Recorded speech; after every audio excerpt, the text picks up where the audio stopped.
You'd like to raise a little cash. You have some jewelry that you don't wear, but you want to get a reasonable price for the items. How can you make sure you get what they're worth? We'll explore that topic on the Dollar Stretcher interview.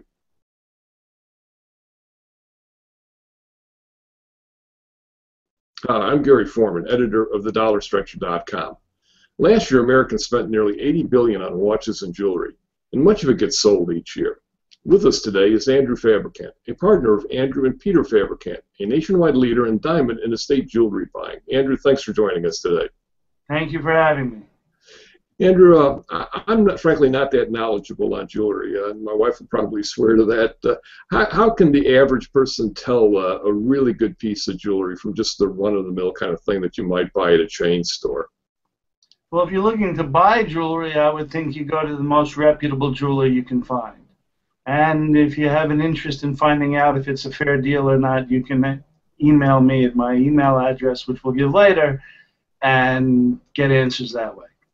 So really, to tell whether you have a really good piece, it does take a professional eye. It's not something that an amateur can do by wandering around on the internet. Well, usually if you're wondering if you have a good piece of jewelry, you can, again, email me with a picture, take a little bit of an inventory, and any information you may have on it as far as an appraisal, laboratory report, etc., and then I should be able to give you, within reason, a range of value. Mm-hmm.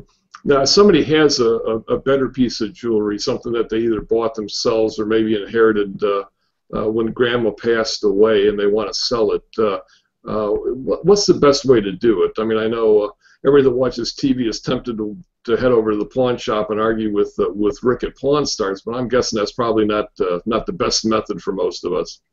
Well, if you look into pawn shops a little bit further, and most of us don't live near Rick, you'll find that they charge a somewhat usurious rate as far as I'm concerned, usually 2 or 3% per month, and they usually only lend a certain percentage on the value of the jewelry. So if you walk away from your obligation, they're more than thrilled to sell it and take the profit. Yeah, 50% is a pretty steep premium. Yeah, and if you pay the premium, they're thrilled also. It's a win-win for them. I really think that most people would be better off selling the jewelry than they would pawning it. Mm-hmm. Now, are they likely to get fair value at their a local name jeweler, or do they have to? Is it good to kind of shop it around a little bit and contact a number of different jewelers? Well, local jewelers are usually shy of buying directly from the public because they have to protect their margins. Many jewelers don't have the knowledge base to buy a diamond or diamond jewelry or a signed piece of jewelry because they don't have the access to the markets that somebody like I would have. We have markets that are available to us all over the world. So we always know what trend is going on where and what is the best piece of jewelry to sell in what marketplace. So really a lot of what you get depends on the knowledge of the person that's buying it from you. Yes, and the resources and access they have, absolutely.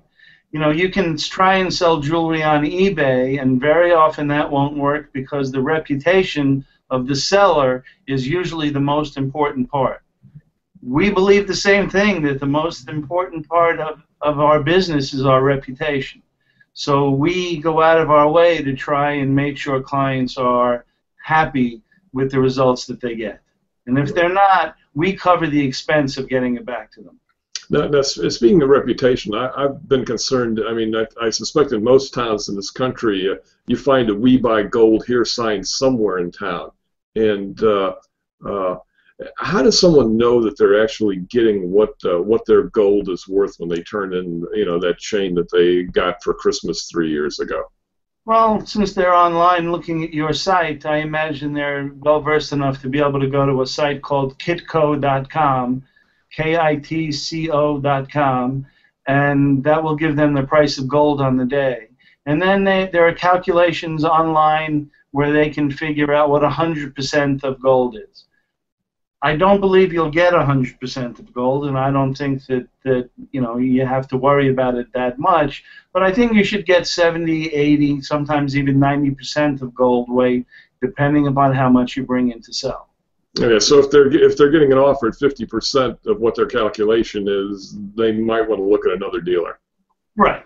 And if you tell the person trying to buy it that you're going to go somewhere else, very often they'll either raise the price a little bit, or you'll go somewhere else and realize that that person is either better or worse than the other.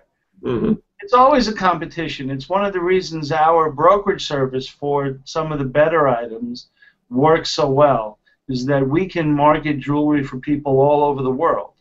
So if you sent me, as you're in Florida, if you sent me a piece of jewelry that had some value and I thought it was best sold in the New Orleans market or a Chicago market or an Asian market, I have the ability to contact our dealers, our retailers, even our private collectors for certain things and place them properly.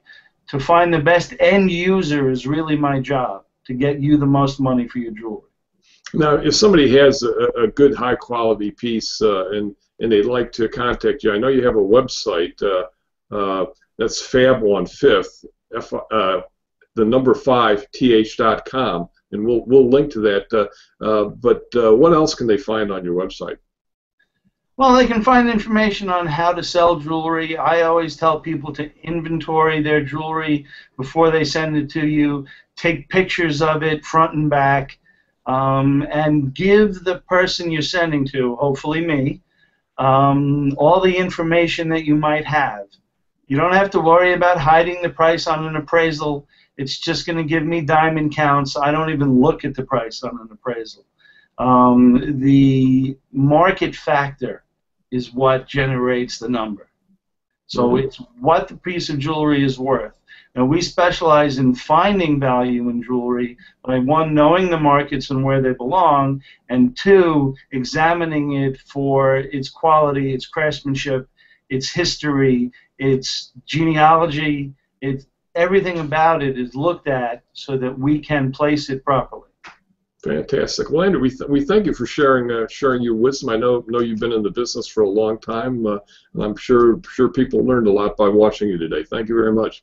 Thank you. My family's been in business, you can say, forever. And we thank our viewers for joining us, and we ask you to follow us on our YouTube channel and visit thedollarstretcher.com. Thanks again, and we'll look forward to seeing you again soon.